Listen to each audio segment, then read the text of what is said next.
বৌদি আমরা একসাথে বসবো ওখানে, আমরা দুজন এইখানে আনিস মানে এইখানে ওই লাইনের মাথায় বসে আছে, তখন কত ছোট ছিল। এই তো ডাল নিয়ে আসি বাবা, বলো কি আবার, আমি সব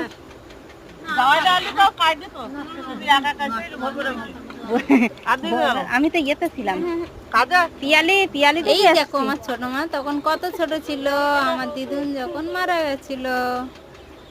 আর কার দেবো কাজের সময় আমার বাপের বাড়িতে এই কাজটি হচ্ছিল। দেখো আমরা তো লাস্ট পেজে, তখন সবাই বসে গেছে প্রসাদ পেতে। আর এইটা আমার বৌদি, জানো তো এই বৌদিটা খুব ভালো। দেখো দেখো বৌদি আর আমি একটু বেশি করে উঠে নি কাদার তো পারে না না, কারো দেখাচ্ছি না আমরা। হ্যাঁ আমি আর তুমি ঠিক। এই দেখো তোমরা দেখো শুধু।